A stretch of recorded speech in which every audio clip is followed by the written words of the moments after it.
Hello everyone, this is Krishna from Sony, and in this video I will explain about the paper titled HumanNeRF Free Viewpoint Rendering of Moving People from Monocular Video.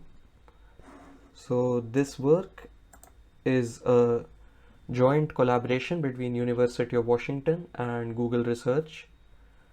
So two of the co-authors of this paper are Pratul Srinivasan and Jonathan Barron, who were also two of the original authors of NeRF. So HumanNeRF is one of the 9 view synthesis papers published by them in CVPR 2022. And for the explanation of this video, I am assuming a basic understanding of NeRF on the part of the viewers. So let's talk about HumanNeRF. So HumanNeRF is a NeRF-based model that takes as input a YouTube video of a moving person from a single view, and it converts the video to a 360-degree free viewpoint video, which means that HumanNeRF allows rendering of the video from novel viewpoints. So let's have a look at this example. So this is the input. You can see this person performing different actions, and so this input of this single view video of this person is fed as input to the model. And what this is what HumanNeRF does. So yeah, as this is the output of HumanNeRF, it only models the foreground. It does not model the background. So you can see that it is able to change the viewpoint of this person for a given fixed pose. And now for a changed viewpoint, we played this video again, and we are seeing this person from the back, not from the front, as we were as the original video was recorded. Okay, so some of the features of HumanNeRF are as follows. So they show really good results on modeling clothes and unseen body parts. The representation of loose clothing, as we saw in the earlier example, is quite good as well. As the person in the previous video was wearing a very loose t-shirt like a hoodie, and the movement of the hoodie as the person performed different motion was very good. So yeah, and if we want to describe the working of HumanNeRF in one sentence, this is what it is. HumanNeRF models a dynamic single person video by learning the appearance in a fixed pose, which is T pose in this work, and it decomposes the motion into skeletal and non-rigid motion. I'll explain in detail what this actually means, but this sentence is just there to give a flavor of some of the things that will be described later. So related work, human specific rendering and modeling of dynamic humans is not new. This field has had research papers since the 1990s, but most of the earlier works in 90s as well as some of the recent ones as well rely on multi-view video as input to the model, whereas HumanNeRF just works with a single view video.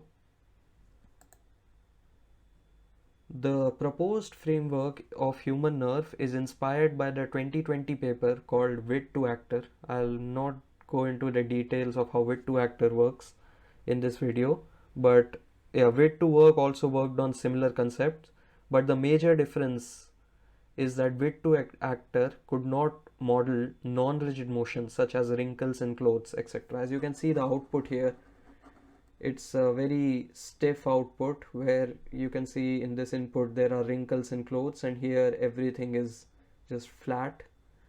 So it could not handle non-rigid movement, whereas HumanNeRF is capable of doing that. And yeah, an interesting thing to note was that Wit2Actor was proposed by some of the same authors as of HumanNeRF. The first author of Wit2Actor and HumanNeRF was same, and some of the other authors as well. So you can refer to the Wit2Actor paper for more details on how Wit2Actor worked. So recently there's some NeRF based works also tried to do something similar like NeRF, HNeRF and ANeRF, but they were unable to produce high quality images as output. As you can see, these were the outputs, and while it looks okay, it's not, you cannot really say that the output is of high quality. So let's come back to HumanNeRF and let's look into how HumanNeRF works. So as mentioned before, this is what HumanNeRF does. Given a single video of a human performing an activity from a fixed camera view, HumanNeRF constructs a radiance field to model the human with clothing and motion, and this allows to render the person from novel viewpoints.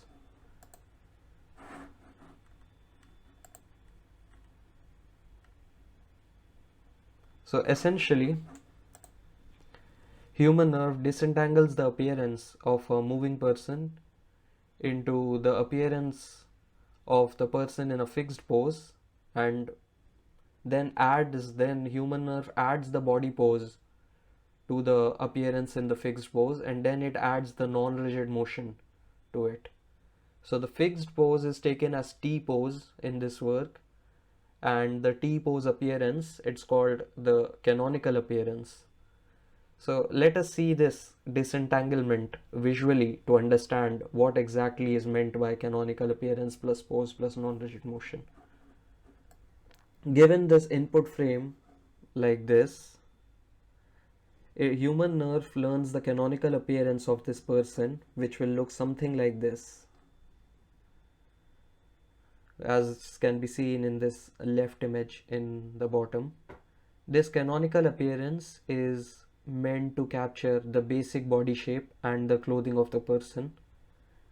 In the implicit 3D representation that NeRF learns, this canonical appearance is meant to capture how the points close to the body are associated with the skeleton of the body. Then the pose of the input frame is added to the canonical appearance to get an image like the one shown in the middle. And then the non-rigid motions such as deformation and wrinkles in clothes are added in the middle frame to get the final output, which is the right frame on the right shown here. Now if you compare this region pointed by the red arrow in the middle and right frame, you can see that the shirt, and you compare these two region, if you compare the region in these two images with the corresponding region in the input image, you can see that the shirt worn by this person is loose and there is a gap between the body and shirt around the waist region in the input image. This gap is not present in the middle image, but it is present in the right image.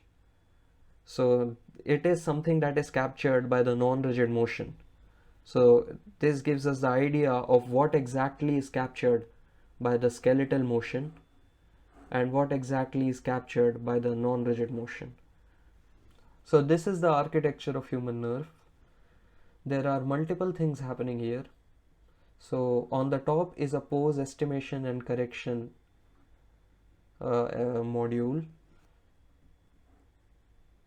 So we are given this input image, we estimate the pose, and then because there can be error in the pose that's been estimated, we pass the pose through a MLP which predicts the correction to the estimated pose. Then what's happening here in the bottom is that we take this image, we assume a camera position, we project rays from the camera that pass through the image pixel and enters the 3D scene as is done in NeRF. Then we sample the points between the near and far planes. So this cube represents the 3D space that we are modeling. This is the near plane, the far plane, and somewhere in front of the near plane we'll have the image plane. And so we predict, then we sample points between the near and far plane and we predict the skeletal motion and use it as input to the MLP which predicts the non-rigid motion. We apply the skeletal and non-rigid motion onto the points sampled in the canonical space. Then we feed those points to another MLP which predicts the color and density at the given 3D point. Now this architecture, it's slightly confusing to understand. I'll go over the different components independently, and then we'll come back to the slide and go through the architecture again in order to make it very clear about the working of this architecture. So let's just look at pose estimation for now. So the input image, the input frame here, it is fed to an off-the-shelf pose estimation method that predicts pose in the form of joint locations and local joint rotations. But they're using an off-the-shelf method here to predict the pose and the local joint rotations. So this pose estimation module is not really trained in this pipeline. And in their experiments, they found that if they use the estimated pose and if they use the estimated joint locations and the local joint rotations directly, then the pose in the final predicted image is not good. And that happens because the external method that they were using for pose estimation is not perfect. It has certain flaws in it, especially in the estimation of this local joint rotation. So the orientation of each and every joint that they are predicting for this person is not represented properly by the external method that they are using. So what they do is that they pass the joint location and the joint orientation through a MLP, which predicts error correction terms to this estimated joint orientation. And yeah, in the ablation study, it was verified that adding a pose correction module helps to improve the results considerably. So yeah, this is they had to use a pose correction module because they were using an external method to estimate the body pose, and that external method was not giving good output. So after they have corrected the pose, they use this pose, the corrected pose and the sample points to model the motion field.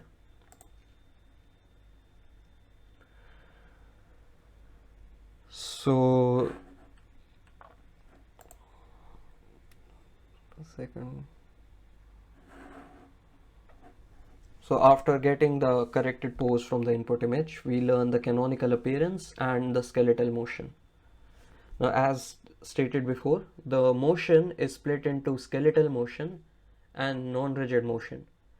The skeletal motion is meant to capture how the different body parts will deform with the estimated joints that they received from the off-the-shelf method. So the skeletal motion is modeled as an inverse linear blend skinning, whereas the non-rigid motion is predicted as an offset to the skeletal motion. So again, this is somewhat similar to how we got an estimated pose, and then they realized that the pose is not perfect, so they predict a correction to the estimated pose. So here as well, they predict skeletal motion, they predict this skeletal motion, and they realize then in their experiments they found that the skeletal motion is not perfect. So they then model the non-rigid motion, which is predicted as an offset to the skeletal motion. So essentially what is happening is that this is their observation space. They project rays onto the 3D scene. They sample points in this 3D scene between the near and far plane. Then they pass these points through a neural network which predicts. So essentially what is happening is that because our aim here is to disentangle the canonical appearance and the skeletal motion, what happens is that we initially assume that the points that we are sampling in a canonical space, and then we pass that to the skeletal motion prediction module, which deforms those points from canonical, then we get the frame that we saw, the canonical appearance plus skeletal motion. And then they realize that that's not perfect, so they pass those points through another MLP, which then predicts further offset to those points. So let us look into more details of how skeletal motion is modeled. So yeah, as I said, that the motion field is composed of skeleton-driven deformation and non-rigid deformation. Skeleton-driven deformation is essentially modeled as an inverse linear blend skinning, and non-rigid motion, represented as an offset to skeletal-driven deformation, is expected to capture the clothing-based deformation.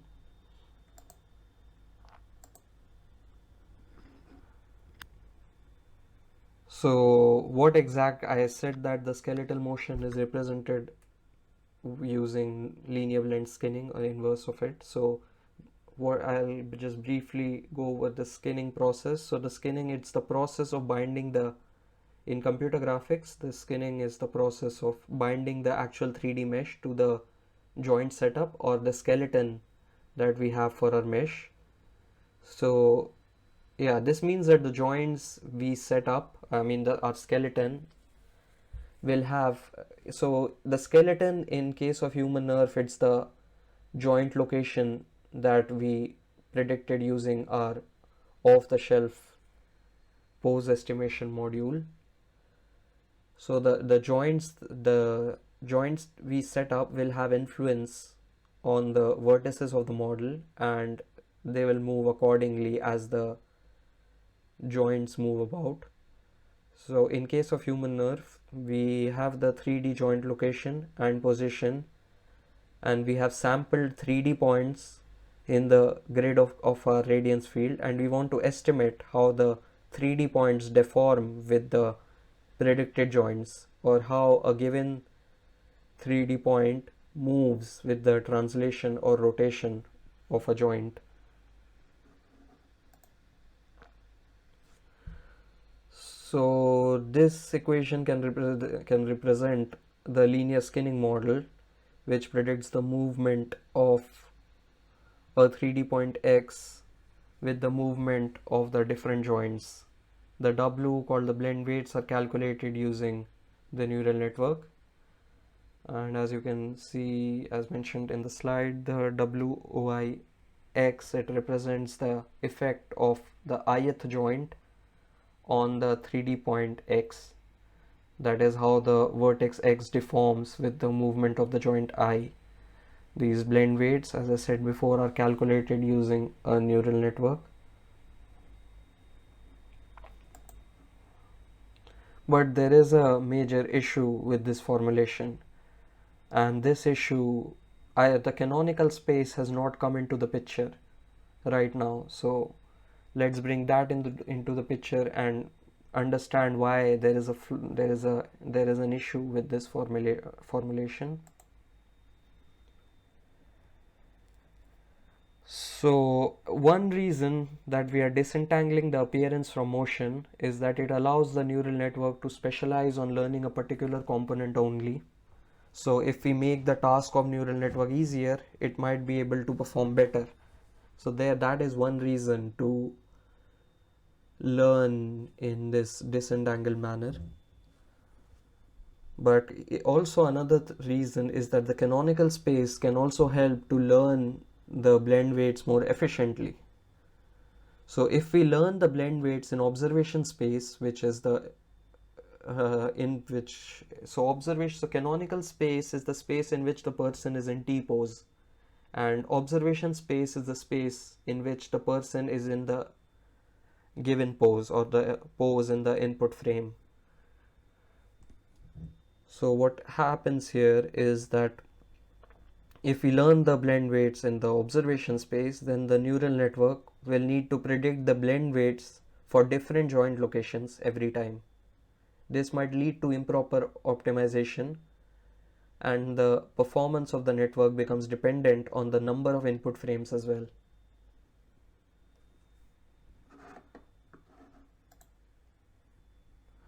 And yeah, the skinning process, as I mentioned before, it is meant to capture the dependency of body points on the joint locations. This dependency, if we consider for a real life person as well, I think it is usually fixed and it does not depend on the movement of the person. So how my arms will move with respect to my elbow does not really depend on the preciseness of the movement of my arm. It is something which is a very inherent function of my body type and my body flexibility and my body composition. So I think in that sense as well, if we consider it from that view, this formulation seems logical. Yeah. But if we learn the weights in canonical space, the authors also found that this leads to more stable optimization, and because the canonical pose is fixed, this approach is readily scalable to any n number of input frames that we may have.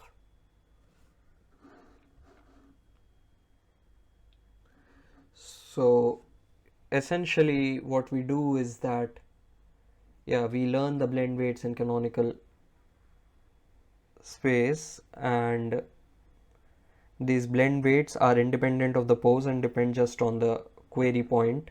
So here we have mentioned as it's a function of pose and body. Because we have now fixed the pose, we are learning these dependency of a point, of the movement of a point on the joint. We have just fixed the pose of the body when we are learning this dependency. So this weight, the blend weight, just becomes the function of the query point. Here Ri and Ti are specific transformation which map the bone coordinates, the ith bone's coordinates, from observation space to canonical space. So instead of solving for these WIO, here O is just a subscript which stands for observation space. So we do a simple change in variable, and we solve for these WCI, which C denotes the canonical space. So essentially the WOI, it's calculated in this manner, but the way we model these blend weights, we ensure that they always sum to unity, so the denominator is always 1, so essentially the two are equal. So we do this slight change of notation and we solve for blend weights in canonical space. So how are these blend weights modeled? These blend weights are calculated using a CNN, which maps a constant random code Z to the blend weights in the canonical space. And yeah, as I mentioned before, we ensure that the sum of these weights for a single query point X, it always sums to 1. So we apply a channel-wise softmax to the output of the CNN, enforcing a partition of unity across the channel. So a question that may arise is that this skinning process, it makes sense for the 3D mesh of the human, but here we are not dealing with explicit 3D structures, we are dealing with an implicit field, and in the implicit field we might well sample points which are not on the body surface. So what about those points? Those points technically should be independent of how the body moves. So our joint may deform in any way, the points outside the body should not really be affected by it. But in the formulation of HumanNeRF, points outside the body are not handled explicitly. Instead, the hope is that the CNN learns to assign them a blend weight of 0 during training. So we are not doing anything to make sure that the points outside the body are not getting disturbed by the movement of the body, but it is hoped that the CNN here, it learns to give them a blend weight of 0, and the results are good. So in a way you can say that their hope sort of succeeds. So how do you represent non-rigid motion?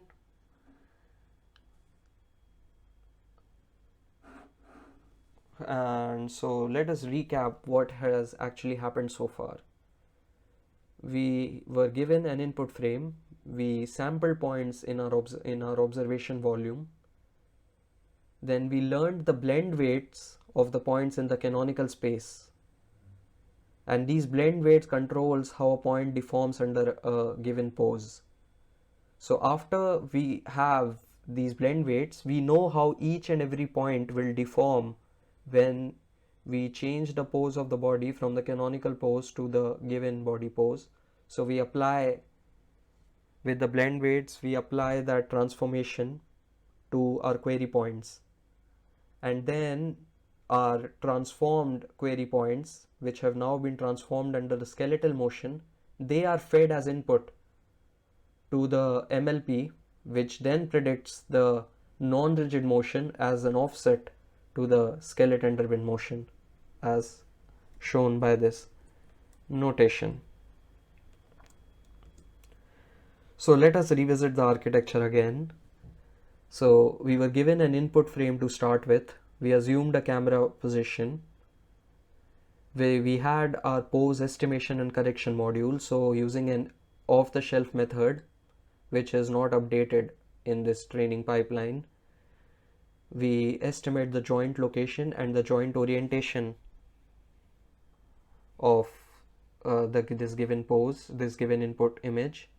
Then we pass the joint location and orientation through an MLP, which is shown in blue, to predict this delta omega, which is the correction to the joint orientation. We apply this correction to the estimated pose to get the corrected pose.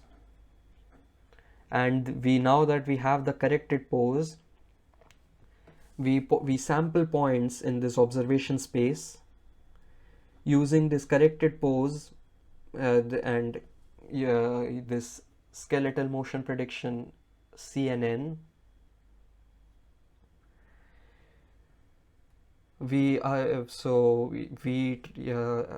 Using the predicted pose, using the corrected pose and the skeletal motion prediction module, we have considered the skeletal motion to be independent of the pose. We then predict in the canonical space, we predict an offset to the points in the canonical space. So we have points in the canonical space and we apply skeletal motion onto those points. Then those points are fed as input to another MLP, which is this non-rigid motion MLP.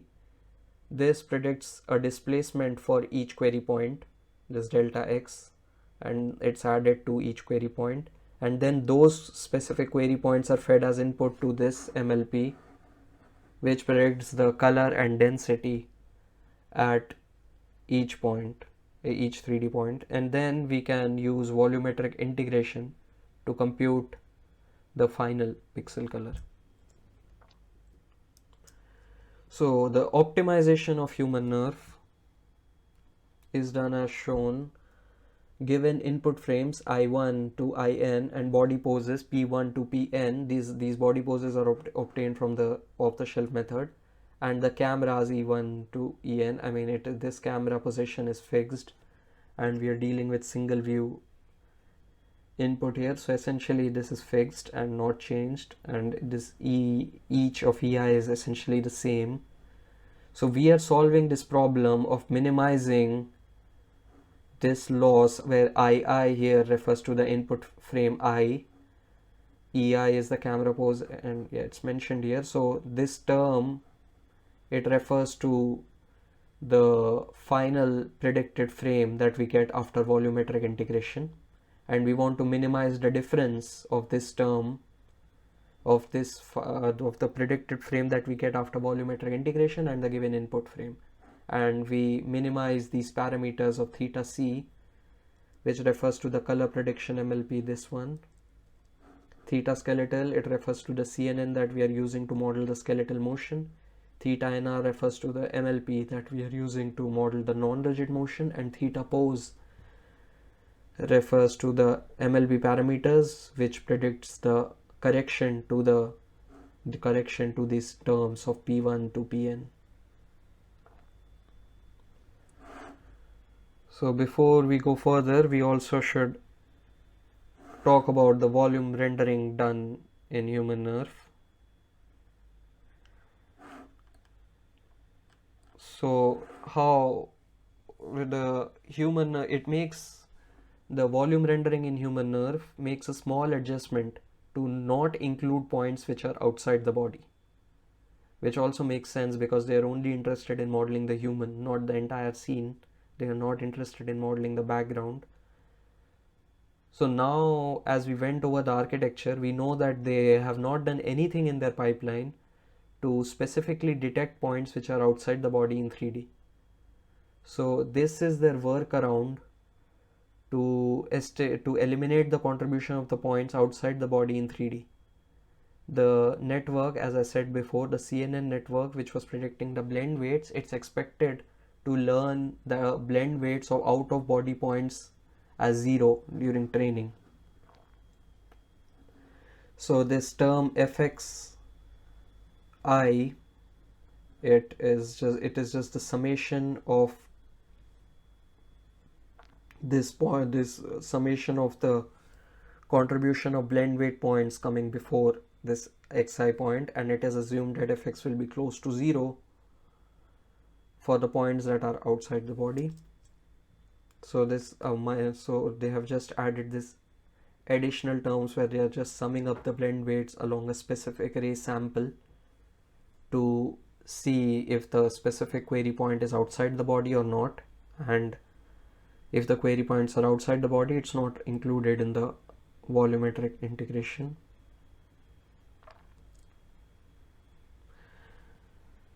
The loss function, as you can see, as mentioned here, it's the combination of mean squared error and LPIPS loss. While MSC can be calculated per pixel as done in NeRF, LPIPS uses convolution to extract features. So in NeRF, how we perform training in NeRF is that we randomly sample pixel locations and we perform, and each pixel is computed independently of one another. So if we select a pixel, there is no guarantee that we are gonna select pixels in the neighborhood of that pixels. So we might select a pixel ij, but there is no guarantee that we'll be selecting pixel I plus 1 and j, or I and j plus 1, when we are randomly selected pixels for which we will compute the color and density. But for the purpose of calculating LPIPS, it is essential for us to have the color values at the neighboring points as well. So we cannot randomly select pixels for LPIPS calculation. So what we do is that we sample G patches of size h cross h, and this h cannot be a large number, because if the h is a large number, if h is something like 128, we'll have to render a 128 cross 128 patch in that training iteration, which is very slow, as we know that the inference of NeRF is very slow, so we cannot render large patches during training. So they select multiple patches for a given input image. They select 6 this G patches of size h cross h, which is 6 patches of size 32 cross 32, and they compute the final RGB color for that entire patch, and the rendered patch is compared against the patch with the same position, with the same corresponding position on the input image, and LPIPS is calculated on that patch, and then that is used to optimize the model parameters. So, but all I have said till now is all well and good, but there is still a catch. As we are dealing with multiple neural networks, we are dealing with 4 networks, and we are jointly optimizing the weights of the 4 networks. Some of the neural networks depend on the output of other neural network. Now this can lead to certain kinds of complications. The non-rigid motion prediction MLP might not learn anything meaningful initially, as it depends on the output of the skeletal motion prediction CNN. So the CNN will be predicting something random initially, as it's still learning. So when it's predicting something random, it does not make sense to predict a correction offset to it. And the authors did experiments, and also this is what they found experimentally as well. To solve this issue, they employed this strategy to disable learning the non-rigid motion MLP in the initial phase of training. So yeah, non-rigid motion is conditioned on skeletal motion, so it won't be meaningful in the earlier phase of the training. Its training won't be meaningful in the earlier phases of the training, and moreover, solving for both network parameters at once led to the coupling of skeletal and non-rigid motion. So they want to explicitly disentangle the skeletal motion and the non-rigid motion, and if they were jointly optimizing for the two, it led to coupling of the two kinds of motion. So what they did was as follows. They did this delayed optimization of the non-rigid motion field. The non-rigid motion field optimization is disabled at the beginning of training, and then it is brought back in a coarse to fine manner. So what they do is they apply this something called this a truncated Han window is applied to the frequency bands of the positional encoding. Here W, what they do is they calculate W, which refers to the weight of the positional encoding band, and this W is multiplied with the input that we are feeding to the input that we are feeding to the non-rigid motion MLP. Here L refers to the total number of frequency bands used in the positional encoding. L is 10 in NeRF as well as HumanNeRF. T stands for the current iteration, so first iteration of training, second iteration, so T is that. TS and TE are hyperparameters. So TS essentially denotes when we start including the, so before T, when T is less than TS, this W is essentially 0. So the input to the non-rigid motion field is multiplied by 0. So it's essentially not going to be learning anything. And slowly, for the lower frequency, as the T increases, the lower frequency positional encodings first become non-zero, and then the higher ones become non-zero as the training proceeds. So here J refers to the specific band of positional encoding. So with this weight, I plotted a graph to visualize how this weight looks, and this is what this weight looks. So for this graph, you can see till here all the weights are 0 till here. So this is the TS point, which is around 10,000 iterations. So after the 10,000 iteration point, the first band J equal to 0, so we apply positional encoding to our input points. The first band of positional encoding becomes non-zero at T equal to TS, and it essentially becomes 1 straight away. It's almost a vertical line.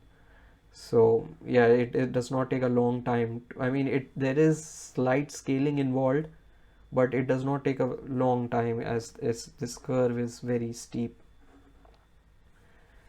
And then we slowly introduce the next frequency band, J equal to 1, then we introduce the next, and around this point, which is T equal to TE, around most of the points around this point, you can say T equal to TE, most of the weight for all the positional frequency band becomes 1. So after T equal to TE, all the positional encoding, all the entire input to the non-rigid motion MLP is being used. Before T, when T is less than TE, we are not using all of them. So using this kind of a scheme, helped them improve the result and helped to decouple the non-rigid motion from the skeletal motion. So the optimization details are as follows. They use Adam optimizer with beta 1 and beta 2 as these numbers. They use learning rate of 5e minus 4 for the color MLP and 5e minus 5 for others. They use 128 samples per ray, and hierarchical sampling is not done because they say that they are sampling points very close to the body. They don't need to do hierarchical sampling. There is no ablation study or something shown to show that hierarchical sampling does not improve the results or anything, but yeah, logically they say that because they are sampling points in a very tight bounding box around the object, they don't need to do hierarchical sampling. The training is performed for 400,000 iterations, and it takes 3 days to train on 4 RTX 2080 Ti GPUs. They show the performance of the model on two kinds of dataset. For the first one, TS and TE, what we just talked about, TS is set at 10,000 and TE is set as 50,000. So for the first 10,000 iterations, the non-rigid motion MLP is not updated at all, and it starts to become fully operational after 50,000 iterations of training. And for another dataset, they don't update it for 100,000 iteration and becomes fully operational after 200,000 iterations. So they show their results on two kinds of dataset. One is the ZJU mocap data, and another is in the wild videos. So for in the wild videos, the pose refinement is also postponed until 20,000 iterations. So yeah, the pose refined, so they use the estimated pose directly. They don't correct the pose until 20,000 iterations. I'm not sure what was the logic of this, but yeah, in the experiments they found that this helps to improve the results. So as I said, they use two kinds of dataset. So one is the ZJU mocap dataset, which consists of 6 subjects captured with 23 cameras, and one camera view is used for training and others are used for evaluation. And the human segmentation and pose is available for each frame of each subject for each camera view. So that works for them, and so they don't need to use any external method to estimate the pose because they already have something available, but still they have pose available for each and every frame. They still predict a correction to that pose. And for the as far as the YouTube videos from internet is that they use 5 videos from internet to show the efficacy of their approach, and they use this model called SPIN for pose detection and segmentation. So this model gives them pose for every input frame, and it also gives them a segmentation mask. As I said before, they are not modeling the background of the object, they are only modeling the person only. And they found that the segmentation mask is very crucial to their performance. So while the estimated segmentation mask was not perfect, the one they obtained using SPIN, they performed the segmentation manually to correct those masks, because segmentation, the quality of segmentation mask is essential for the performance of this model. Then the 500 cross 500, they crop the frame and center around the human to downsample it to 500 cross 500 resolution, which is used for training. So this is the quantitative comparison. As you can see from the results here, HumanNeRF outperforms neural body, which is a recent method on this task of capturing dynamic humans, and they do better than neural body in both the datasets ZJU mocap and YouTube as well. So they compare on these metrics of PSNR, SSIM and LPIPS. So they do significantly better on LPIPs because their model is optimized specifically to get a lower LPIPs. So a comparison on LPIPs is perhaps not fair because they are specifically optimizing for LPIPs, while neural body does not seem to be doing that. But if you can see it on other metrics, it's still doing better than ZJU mocap. I mean, it's still doing better than neural body for the ZJU mocap dataset and the YouTube dataset, but the difference is comparatively smaller in PSNR and SSIM, but it's very large in case of LPIPs, and we know the reason why. So the performance is not exactly fair. So these are the qualitative comparison for ZJU mocap dataset. So even qualitatively, this is what neural body predicts, this is what their method predicts, and this is the ground truth, and you can see that their result is much better than what neural body predicts, and it is much closer to the final ground truth. This is the comparison on YouTube videos. So this is the input, this is what neural body is predicting, this is what their method is predicting, and their method, you can see, is considerably superior to neural body. So these qualitative results further demonstrate the superiority of HumanNeRF. Now in this paper, I think that the ablation study is much more interesting than the comparison results. This is because of two reasons. So one is that the comparison is only performed against one or two methods. And second reason is that there are so many components in the architecture that it is interesting to see how the different components affect the final performance of the model. In this result, we see the utility of pose correction and adding non-rigid motion. Pose correction properly aligns the body, while non-rigid motion aligns the clothing based deformation. So it is, both of them are important for the final performance of the model. Here we see the effect of delayed optimization of non-rigid motion MLP without delayed optimization. As you can see in this frame, the shirt looks quite blurry and there are artifacts around the face area as well. So with delayed optimization, the output is much more sharper and there are less artifacts. So coming to the limitations of this work, in the input video, some of the body parts might not be observed. And in those cases, we require the model to hallucinate the unseen body parts based on the visible parts. So there are cases where the hallucination might not be good. So that is a limitation. And also the result of this work is very sensitive to the motion blur in the video. So if there's presence of motion blur,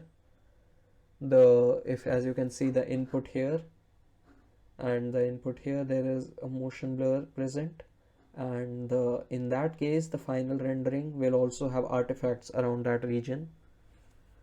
And also, as I mentioned before, the result is also very sensitive to the quality of human segmentation mask, and obtaining high quality segmentation mask might not always be possible. So they were using a recent method to obtain the segmentation mask, but it was not perfect and they need perfect segmentation mask, so they had to manually correct it.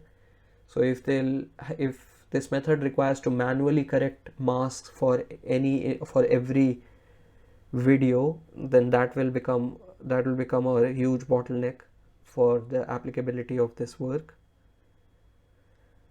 So a possible limitation in the formulation of this method is that the non-rigid motion is considered to be dependent on the pose.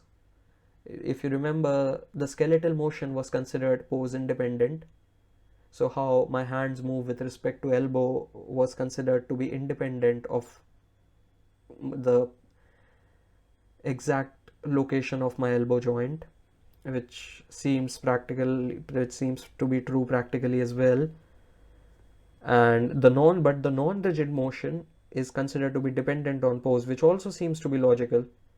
But an example of a scenario where the non-rigid motion might be independent of the pose can be a scenario where we have wind blowing and the clothes move with the wind more than the pose of the body. So in that case, the non-rigid motion will not be directly dependent on the pose, although it will still be influenced by the pose, I believe. But yeah, there will be other factors coming into play as well. Another thing is that the change in lighting is not really handled by this method, and some of the limitations associated with NeRF still exist, such as slow rendering, and one model is optimized for one scene only and it cannot transfer knowledge across the scenes. So those issues of NeRF still persist. So this brings us to the end of this presentation, and yeah, so thank you so much for watching.